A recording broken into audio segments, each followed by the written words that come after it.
இது எப்படி இருக்குதுன்னா, என்ன சொல்றது? அவர் நம்பி போனதுக்கு நான் கை கழுவி விட்டுட்டேன்ற ஒரு இதுதான் இருக்குது. இப்போ ஒரு தலைவரா இருந்திருந்தாங்கன்னு வைங்களேன், அந்த இடத்துல முகாம் போட்டு தங்கியிருந்து என்ன ஏது பண்ணணும், எப்படி செய்யணுன்ற ஒரு ஆலோசனை குழு, இல்ல எதையாவது ஒண்ணு செஞ்சிருப்பாங்க. இதிலேயே நமக்கு தெரியுது மிகப்பெரிய ஒரு இவருக்கு எந்த ஒரு திறமையும் கிடையாது. இந்த ஒரு கூட்டத்தையே இவரால் சமாளிக்க முடியல, தெரியல அப்படின்னும்போது, நாளை பின்ன அவர் ஒரு ஆட்சியாளராவோ, ஒரு எம்எல்ஏவாவே ஆறாருன்னு வைங்க, அவரு அந்த மக்களுக்கு என்ன செய்வாரு? ஒரு திடீர்னு ஒரு நிலநடுக்கம் வந்துருச்சோ, இல்ல ஒரு சுனாமி வந்துருச்சோ, இல்ல ஏதோ ஒரு இயற்கை சீற்றம் வந்துச்சுன்னா கூட இவர் எப்படி ஹேண்டில் பண்ணுவாரு? டிசிஷன் எடுக்க தெரியும். எதுவுமே தெரியாத ஒரு மனுஷனா தான் இப்ப இருக்கிறாரு. இதில வந்து இவரு வீடியோ கால்ல தான் பேசுறாரு. இதெல்லாம் வந்து ரொம்ப தவறான ஒண்ணு.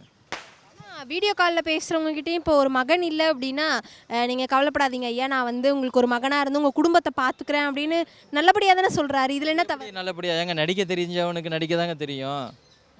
ஆத்மார்த்தமா செய்றவனுக்கு தான் அது தெரியும். புரியுதுங்களா? இப்போ ஒரு பசியில இருந்தவனுக்கு தான் அந்த பசியோட உணர்வு என்னன்றது தெரியும். விளங்குதா உங்களுக்கு? நான் சொல்ற விஷயம் உங்களுக்கு விளங்கணும். எனக்கு பசி தெரிஞ்சா தான் உங்க பசி என்னன்றது எனக்கு தெரியும். நான் சொகுசா இருக்கும்போது உங்களுக்கு எப்படி தெரியும்? சொல்லுங்க பாப்போம்.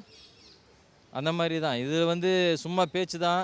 சினிமால எடுக்கக்கூடிய அந்த ஸ்கிரிப்டையும் இதேதும் ஒண்ணு தான் அவருக்கு. ஆமா. அவர் சொல்லிக்கிறாரு, மகனுக்கு மகனா இருக்கிறேன், தகப்பனா இருக்கேன்ட்டு. போனவங்க எல்லாம் திரும்பி வர முடியுமா? அவர்களுடைய கனவை இவர் கொண்டு வந்து தர முடியுமா? தர முடியாதுல்ல அப்புறம்.